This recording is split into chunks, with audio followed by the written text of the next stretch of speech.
अस्सलाम वालेकुम दोस्तों, कैसे हैं आप लोग? ठीक है, मैं जहांगीर मेरे साथ है जहां से हम और आलमगीर और आप देख मेरा चैनल स्टार रिएक्ट्स। तो कैसे हैं आप सब? ठीक है, आप सबको मज़हब इस्लाम। तो कैसे हैं आप?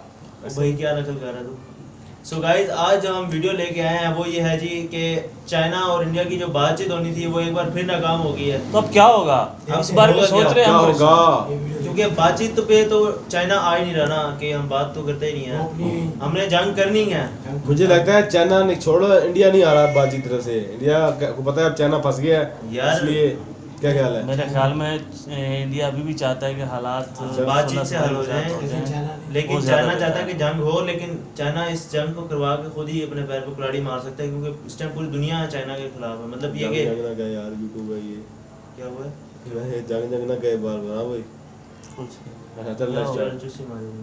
1 2 3 लेट्स स्टार्ट। लेकिन चाइना जंग पे अगर आ गया तो इससे चाइना को बहुत नुकसान होगा, अगर क्योंकि अगर वो अपनी जो उनका ग्रोथ यार चाइना को नुकसान ही होगा, सारों को नुकसान होगा। मसला ये पूरी है, दुनिया को नुकसान होगा। पूरी दुनिया तो हम चलते हैं, वीडियो देखते हैं इसमें क्या क्या बातें की गई हैं। वो चाइनीज गाड़ी है। नहीं भाई, क्या हो गया है, प्रैक्टिस हो गई है। बेनतीजा रही भारत चीन बातचीत। युद्ध की ओर बढ़ रहे हैं लद्दाख में स्थितियां। युद्ध की ओर बढ़ रही है, जैसा हमने कहा। पीओके में चीन रचने लगा है नए पैंतरेबाज। अच्छा, गलवान घाटी में स्थिति फिलहाल सामान्य होती नहीं दिख रही। लद्दाख में हिंसक झड़प के बाद भारत और चीनी सेना के बीच बातचीत का दौर जारी है, लेकिन जो खबर मिल रही है वो बेहद खतरनाक है। तमाम बातचीत के बाद हल निकलता दिखाई नहीं दे रहा। चीन ने पीछे हटने से साफ इनकार कर दिया है, तो भारत ने भी दो टूक कह दिया है कि उसे किसी भी सूरत में पीछे हटना ही होगा। लिहाजा अब दोनों सेनाओं ने युद्ध की तैयारियां शुरू कर दी हैं। ये इस वक्त की बड़ी खबर है जो गलवान घाटी से आ रही है। मामला विकराल रूप लेता जा रहा है। वहीं दूसरी ओर पाकिस्तानी फ्रंट से भी चीन नई साजिशों को अंजाम देने में जुट गया है। ये पूरी बातें दोस्तों आपको बताने वाले हैं। यानी अब जो स्थिति बन रही है वो बेहद खतरनाक मोड़ ले सकती है, क्योंकि एक तरफ तो चुशुल में दोनों देशों की सेनाओं के कमांडर मिल रहे हैं, लेकिन इससे इतर एलएसी के दोनों ओर पिछले 3 दिनों में सेना की मौजूदगी तेजी से बढ़ाई गई है। लगातार सैनिकों की संख्या बढ़ती जा रही है, जो तनाव की स्थिति को दर्शाती है। इस जगह पे आ रहे हैं 11 घंटे चली बातचीत में बाज नहीं आया चीन। भारत और चीन के बीच मंगलवार को भी बातचीत हुई थी।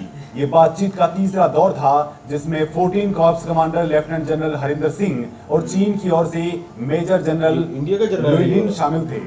दोनों के बीच ऐसी बातचीत 6 और फिर 22 जून को हुई थी। मंगलवार की मीटिंग चुशुल मोल्डो बॉर्डर पर भारत की ओर हुई थी। बैठक सुबह 11 बजे शुरू होकर देर रात तक चली।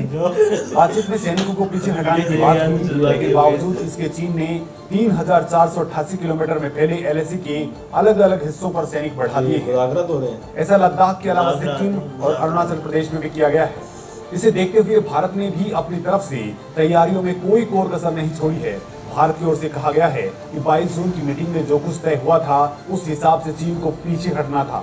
इसमें दोनों तरफ से सैनिकों ने कम से कम 3 किलोमीटर की दूरी पर बात की। तय होने के बाद मंगलवार की मीटिंग में भारत ने कहा कि पीएलए पेंगोंग लेक और गलवान घाटी में अपने जवानों को पीछे करे, जिससे फिर 15 जून जैसा कुछ ना हो। सूत्रों का कहना है कि अभी चीन की ओर से ऐसा कुछ दिखाई नहीं दे रहा है। पीछे हटने की बजाय चीनी सैनिक लगातार बढ़ते जा रहे हैं। ऐसे में स्थिति सामान्य होने में कुछ महीनों तक लग सकते हैं। इस बीच भारत सरकार ने 59 चीनी ऐप्स को बैन करके उस पर प्रेशर बनाना शुरू कर दिया।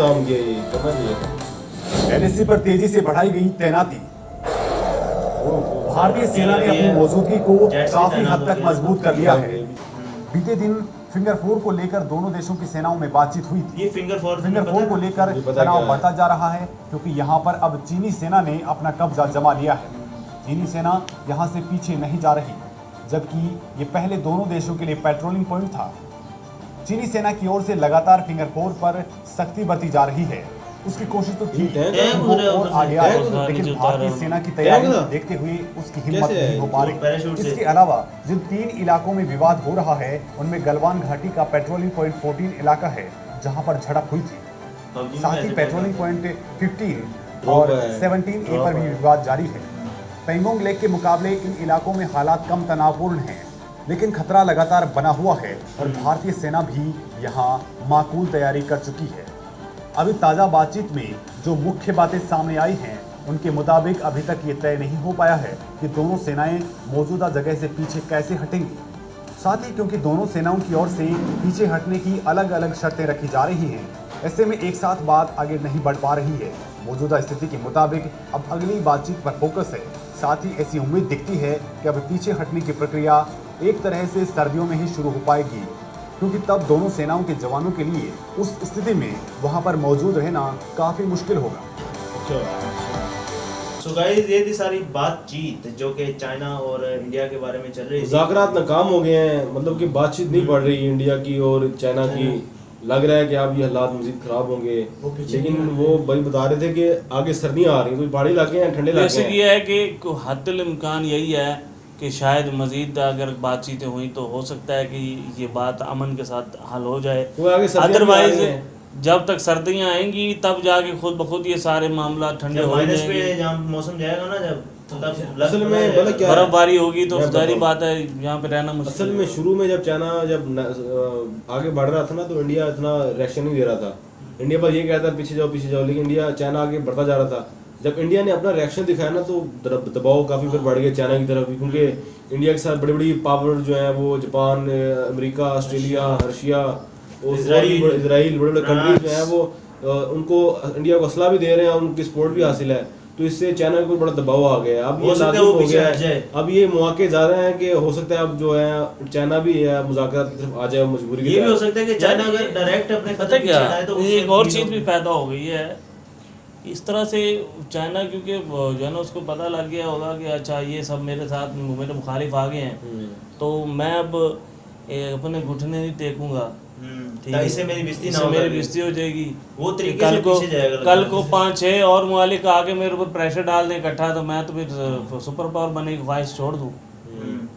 ठीक है, तो मुझे लगता है कि कहीं ना कहीं उनकी अना भी उसके अंदर आड़े आ रही है चाइना के। अब वो चाहते होंगे पीछे जाए, लेकिन उनके पास तरीका कोई नहीं है वापस पीछे जाने का। तो गाइस ये असल में जो है ना मुझे जहाँ लगता है कि ये सूरत हाल है, और ये इस की वजह भी है, जैसे कि अमेरिका साथ दे रहा है, रशिया साथ दे रहा है, या जापान दे रहा है, तो ये चाइना के लिए काबिल कबूल नहीं है। सही बात है। वो चाहता है कि अगर मैं इनके नीचे ये भाई ने जो बात की है ना बड़ी पॉइंट वाली है कि चाइना पीछे हटना चाहता है, लेकिन उसके पास रास्ता नहीं है पीछे हटने का। वो चाहता है कि मैं अपनी अना की खातिर कि मैं इनके प्रेशर में आगे उन्हें पीछे हट जाऊँ, तो ये फिर कल को मैं सुपर पावर कैसे बन सकता हूँ। सुपर पावर वाली कहानी तो मेरी ख़त्म हो गई ना।